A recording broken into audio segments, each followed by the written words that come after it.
Previously on Let's Read Katawa Shoujo, we found out why I don't like Emmy, and what is going on in their relationship. So, what's gonna happen in this episode? Stay tuned and find out. This is Let's Read Katawa Shoujo! That is way too fucking loud. Let's do this. I have to turn that down in post. What an interesting development. Maybe we're getting closer after all. Maybe Emmy's finally ready to open up a little. Or maybe she's just being polite and a free meal seems like a good way to apologize for last night. Great, now I can't wait to decide to be excited, nervous, or depressed. I settle for a combination of all three and hop in the shower.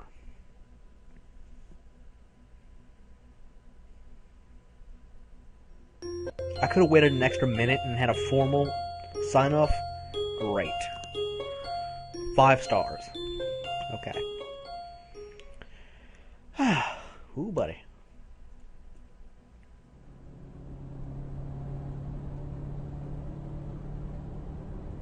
I don't think I like riding on buses. Actually, I think I'm pretty comfortable saying that as a fact. They sway a lot and they smell funny. You can feel every bump on the road. I'm not really looking forward to this. Plus, Emmy's legs keep making a clanking noise that draws the attention of everyone else on the bus. She's in shorts again. She's got long socks drawn up on her prosthetics so they don't look so obviously false again. That doesn't stop the odd look or two every time her legs bump together with an audible clunk. I shift nervously in my seat and Emmy raises an eyebrow questioningly. She doesn't seem to mind the stares, either that or she doesn't even notice that people are staring. I'm sure she's gotten her fill of odd looks before. After a certain amount of time, I doubt she'd notice anymore. Not that she'd ever tell me if I asked. Another fact is, I'm not just uncomfortable about the bus.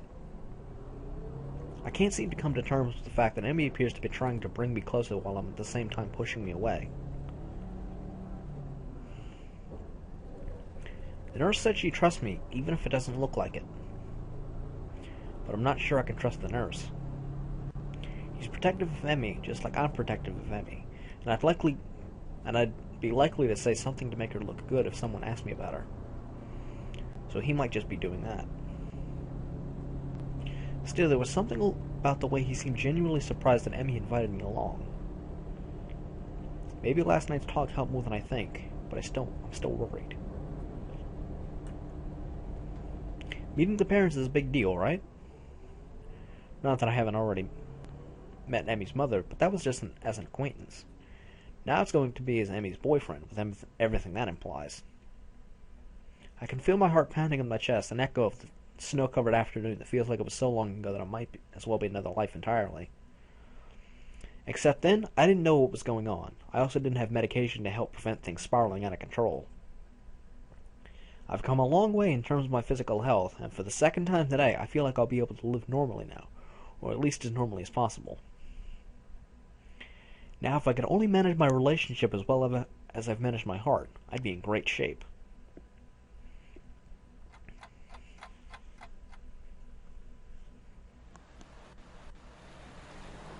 Well, we're here.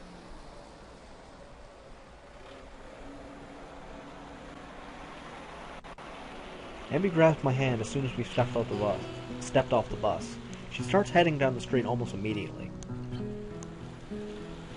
Come on, we got a couple blocks until my place. What? Oh, okay.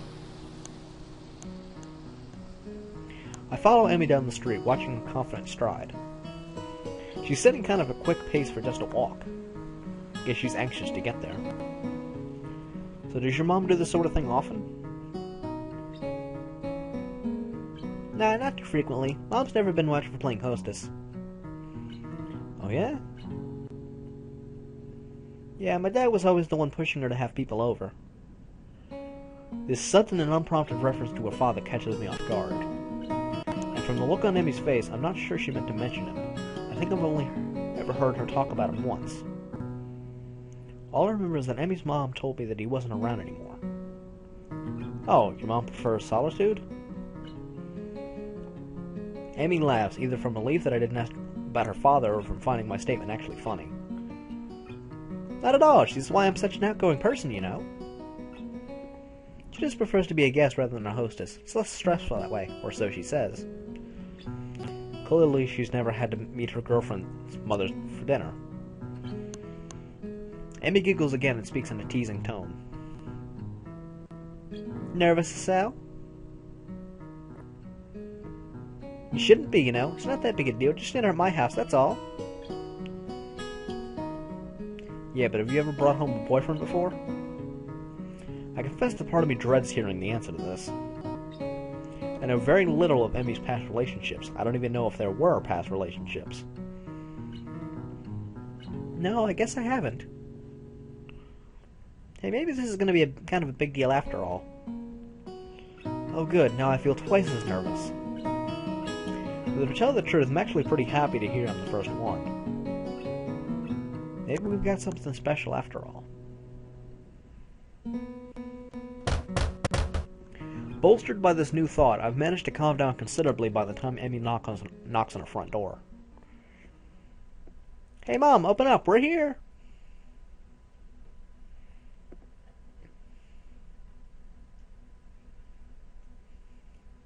The door swings open and Mrs. Abarazaki stands grinning at her daughter. The grin is still surprisingly similar to Emmy's. I'm never going to get used to that. Fuck, I forgot her voice! God damn it! Fuck. You know, people would normally wait for a few minutes before they start shouting at the door. And most mothers say hello to their daughters instead of scolding them right away. Ah, of course. Welcome home, dear. I've missed you. An affectionate hug later we're inside, and it's only that Emmy's mom seems to remember that I'm actually here. And hello to you, too, Hisao. How are you? I'm quite well, thank you. Nice not to have school to worry about for a little bit. Ah, yes, you finished your exams, haven't you? That must be quite a relief for you both. It's certainly a weight off my mind, that's for sure. Mine too. I think I slept well for the first time in weeks last night from relief alone. If this news is a surprise to Emmy's mother, she doesn't show it. Still, her response betrays a note of interest. Is that so? Very glad to hear that, Emmy. You know I get worried when you get all wound up about, well, exams. Certainly Emmy's mother knows something I don't, or rather she doesn't know that Emmy's told me about the nightmares. It's interesting being able to observe how Mrs. Abarazaki covers for Emmy, that protective instinct to make sure I don't know any more than Emmy's willing to tell me. I suppose Emmy's got more in common with Quarks than I ever realized. Moves around fast, impossible to understand through a direct observation, yet she's an effect on everyone she encounters. I wonder why Muto brought up Quarks. I wonder if Mrs. Abarazaki will figure out that I know about the nightmares, or is she just keeping everything secret from everybody? Yeah, it's not been as bad this year as in the past. Just that'll help me stay focused. Okay, I know that's not true. She even cut off contact outside of school hours during exam week. But she did see me during the day. She told me more than once that the morning run was the only thing she looked forward to during exams. So maybe it's not that much of a lie. Either way, to hear that being around has helped her even a little makes me feel a bit better. Emmy's mother raises an eyebrow at this statement. Either she doesn't believe Emmy, or she's surprised as I am.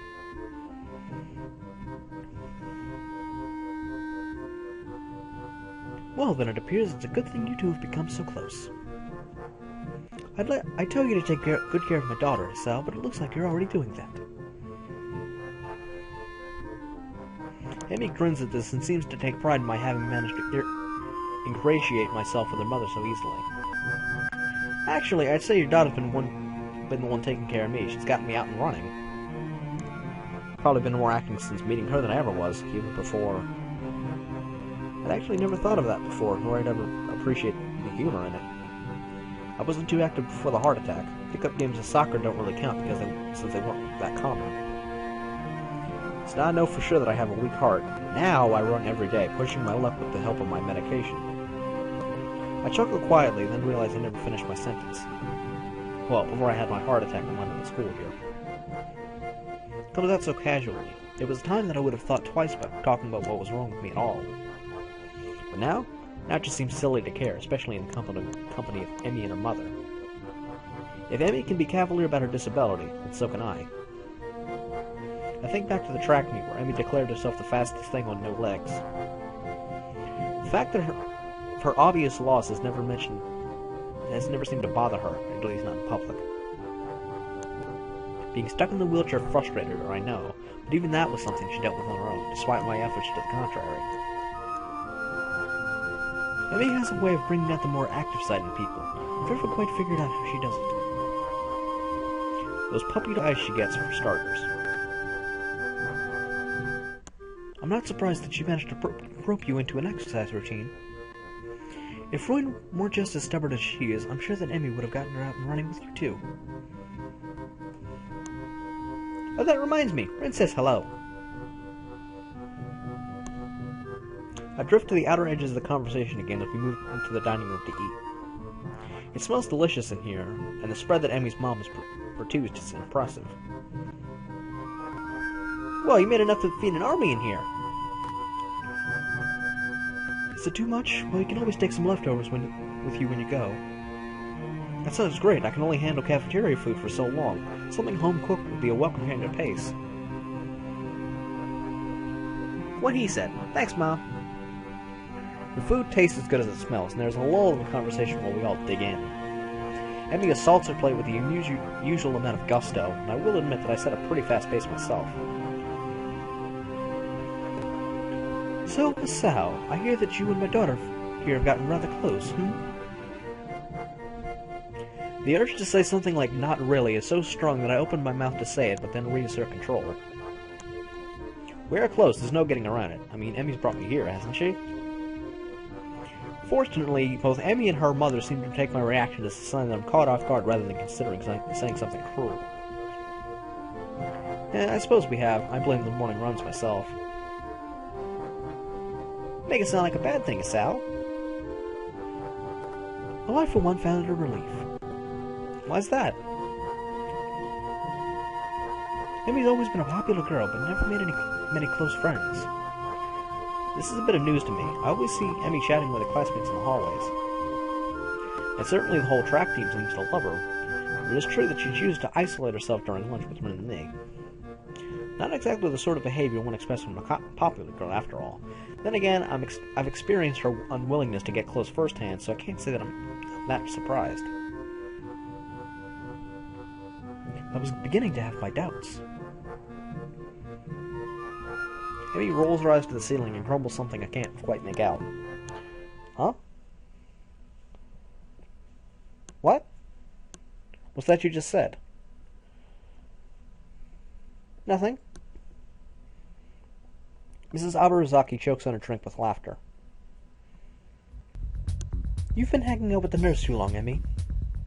I'm going to have to talk to him about corrupting my daughter. Somehow I don't think that would be very effective. I learned most of it from you anyway, not the nurse. That face. Don't listen to her, Sal. She's a born liar. Yeah, right. Well, I don't know, Emmy. I think your mother has a point.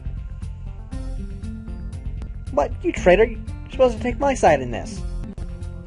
Yeah, but you did lie about your leg after the meet. Ow! A kick in the shins from an unmistakably plastic foot cuts me off, but not before Mrs. Aberozaki's eyebrows shoot upward. What about your leg? It wasn't a big deal, that's all. I was just, in a wheelchair for a bit. The last few mumbled words are quickly deciphered by Emmy's mother. I suspect she has experience with this sort of thing, and a worried frown appears on her face. So that's why he kept dodging my calls. Oh, Emmy, I know how much you hate being in a wheelchair. No wonder you've been in such a mood lately. Yeah, she's much happier on her feet, so to speak. Well, of course, she spent enough time in a chair just after the accident. She didn't get prosthetics immediately? No, she had to finish healing up before they let her start the sort of therapy she got to go through to adjust to those things. Especially since she wanted to run on them. I had no idea. Yeah, it sucked. Oh, did you see Ren's mural at the festival? Any sudden change of topic makes me realize blatantly that she's been fidgeting the whole time her mother and I have been talking. I should have figured on her being a little skittish when it comes to talking about the accident, even around her mother. No, I didn't make it out to the festival, remember? Although I caught a glimpse of it at your track meet, it seemed pretty weird to me. I think that's more or less what she was going for. She talked a lot about it being dreamlike, or trying to make it dreamlike. Ren's art is one of those things I don't think I'll ever understand. That's not surprising. I don't think Ren expects it to be understood. Interesting line, actually. She told me once that art allows people to understand stuff they wouldn't understand otherwise, but all the same, she doesn't think it actually works that way. I'm surprised that Emmy's talked about this with Ren extensively enough to actually have Ren's opinion, such as it is. Although I expect that Ren could not, if she were so inclined, say the same thing about Emmy's.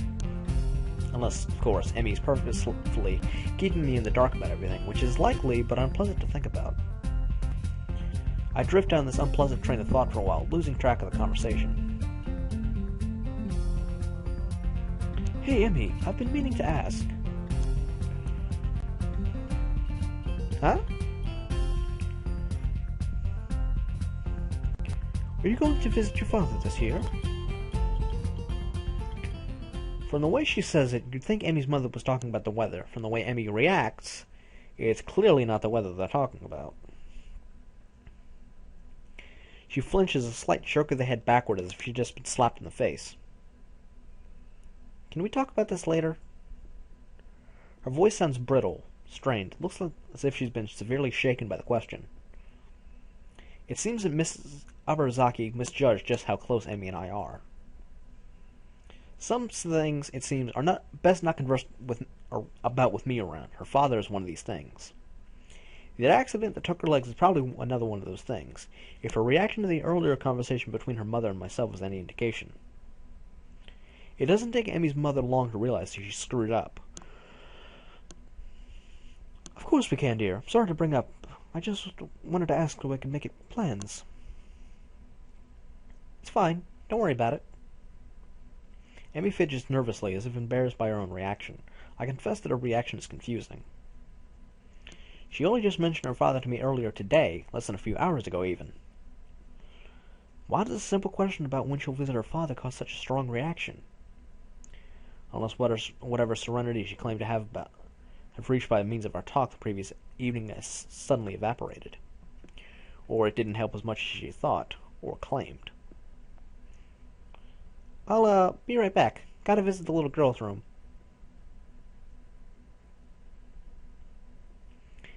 Emmy suddenly gets up and leaves the table, leaving me and Mrs. Abarazaki alone. I'm a little conflicted. Should I go after her, or should I stay here? It's obvious that Emmy's departure was not based on the call of nature. Something's bothering her, and I have to know what it is. How to go about it. Alright. This one. Kinda big. If you talk to Emmy's mom, you will get the good ending. Because for the good ending, going that way, that's the last decision. Should you go after her, then you have a shot at the bad ending. So, because I want to show all the endings, I'm going to have to go after her. It's not a good thing either. It's not good. Not good. The only way to find out is to go to the source, and the source is currently pretending that she has to use the toilet. I excuse myself politely from the table and head that way, only to catch sight of Emmy not in the bathroom, but in the kitchen just next to the living room. Emmy's left the door open, and as I approach, I can see she's holding onto the table in an attempt to compose herself, an effort that fails as soon as I open my mouth. Doesn't look like nature's call was that urgent. Emmy jumps and glares at me. What are you doing here? I didn't come here to be with other people. Just wanted to help you. Looked pretty rattled. I said it was nothing, didn't I? And besides, I thought we'd established that you can't help me. We've established that you're stubborn. Look who's talking. The guy who followed me.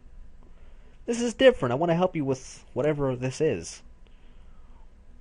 Funny, because I just want you to leave me alone. But why? Why can't you just trust me? We've been over this already, Sal. I gotta deal with this stuff on my own. I won't accept that. You need my help. You just won't take it. My wording seems to have been a little off. Need? I need your help? Well, it's a good thing we met, isn't it? Because otherwise I guess I'd just be a broken human being, wouldn't I? No, it's a damn good thing that Hisao came along to save the day, isn't it? Because God knows I can't save myself, can I? I'm just a poor, emotionally damaged girl with no legs, right? Emmy, you know I don't think that. Really? Because if you thought differently, then I don't think you'd be here, saying I need your help. Gotten pretty far in life as a normal human being without you. So what, nothing we shared was important? I'm just the guy who hangs out with you? You're my boyfriend, Hisao, not my savior. Well, no, that much is obvious. You won't even consider that I could be a help to you, will you?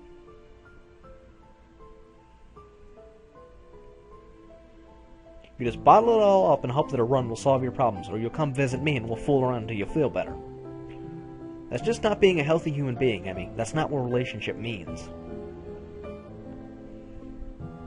Well, it's what it means for me right now, Hisao. I wish... She seems to reconsider her words just then. A flicker of pain down on her face. For a moment I think she's about to cry. But the moment passes and now she's composed herself again. Whatever that wish was will have to go unspoken. Look, I can't do this right now. What, have a serious conversation? Be open? Be honest? Give a damn about anyone beside yourself and your problems? What do you know about my problems? Nothing. You don't know what I've been through, so don't pretend that you do. I know you have nightmares and I know your father's gone. What happened to him?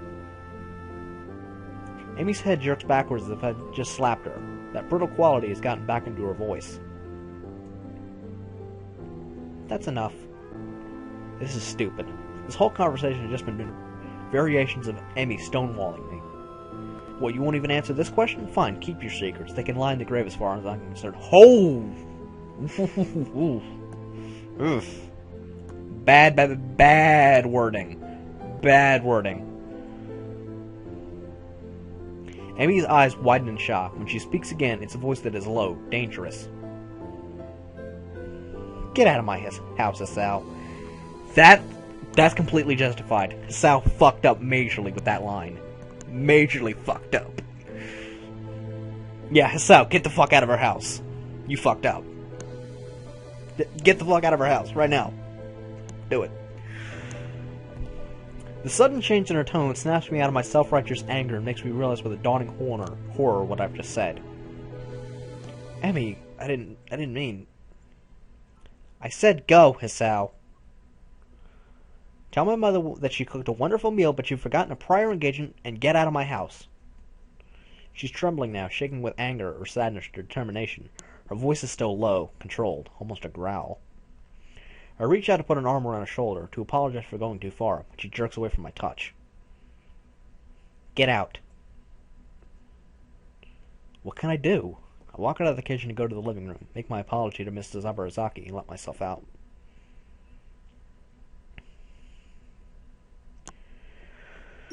Okay, in case you guys can't tell, yeah, her dad's dead.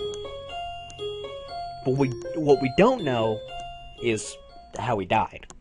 So, Hisao saying let it lie in the grave, bad. Just bad. Just no. And until he said that, I sided with him. Because, he was right. Like, Amy stated that she's made a lot of progress. I don't think she has. She runs away from all of her problems. That's not making progress. Like, as old as she is, I mean, it's been a long time since her accident, and she really hasn't, conquered anything from back then. She hasn't faced the music. She hasn't made peace with what's happened then. And she should. And without Hisao, she probably never will. So, bad ending, you can kind of see where this is going. She never makes peace with it. It just doesn't work. And now we're technically heading that way, because, that's what's next. I gotta show all the endings. Even though I don't want to, I have to show all of them. Ooh boy. Here we go. This line right here is what I'm talking about. We've been over this already, Sal. I gotta deal with this stuff on my own. That's the problem. You won't. You push it to the side. That's the problem. You guys get what I'm talking about? I hope so.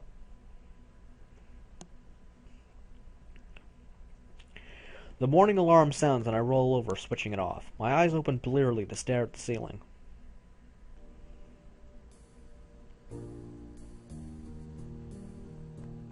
What am I gonna do? Do I get out of bed, go down to the track, and pretend that nothing happened? Will Emmy even show up?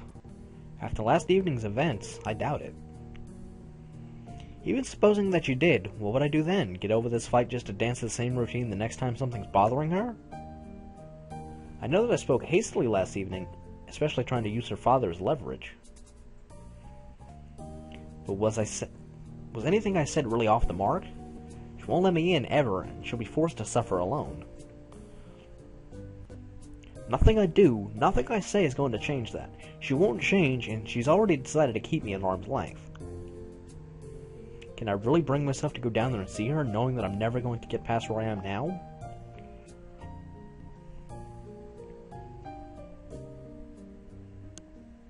No, I decide. I really can't. Not today. I roll over and go back to sleep. She probably won't be there anyway.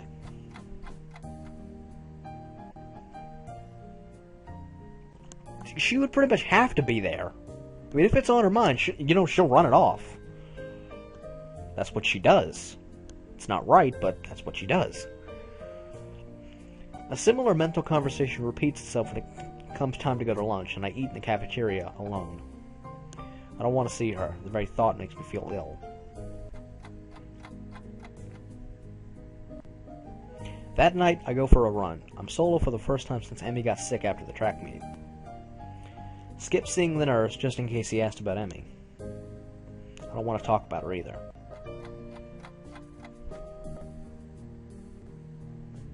The next day, I do the same thing. Alarm off, stay in bed, eat alone, run alone. To fill the time that I would be usually spending with Emmy, I start reading more. It works surprisingly well until I find myself ducking into a restroom because I see her walking down the hall in between classes. If she noticed me, she didn't show it, even though I don't suppose she ever shows anything. Certainly not to the girls from her class I see talking cheerfully to her.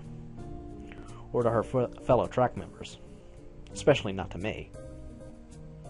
Alarm off, stay in bed.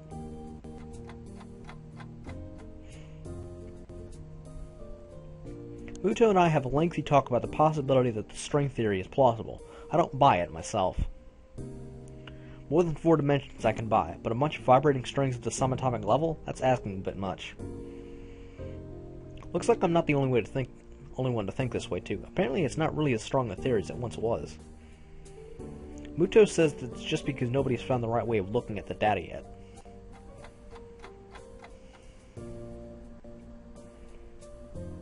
Eat alone.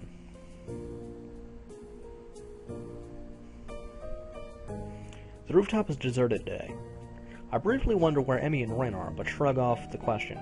The important thing is that they aren't here, so I won't have to talk to them. Since I have nobody to talk to, I bring a book with me to read. The weather's nicer, if getting a little hot. Hopefully it'll be cooler in the evening. A cool breeze seems to back up my theory. Run alone.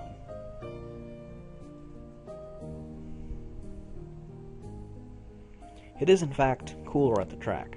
No sign of Emmy, which is exactly the sort of thing I'm going for. I stretch out and start on my usual run, trying hard to ignore the lack of a running partner in front of me. Finding my thoughts drifting damnably to that girlish laugh, incredible grin, those wide, friendly eyes, her incredibly toned body. I increase the pace to clear my mind, chew up the distance between me and the turns, find the speed that makes me think of only my legs and how much they burn. I glance at my watch as I round the final turn, noting that my time's gotten faster.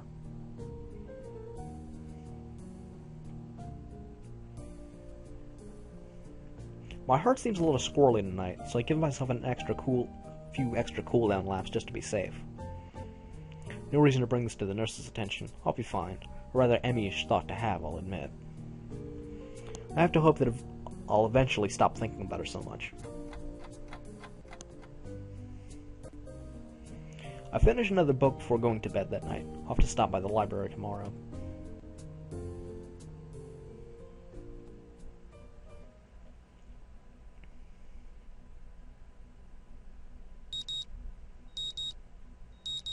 Yeah, I'll end it off there.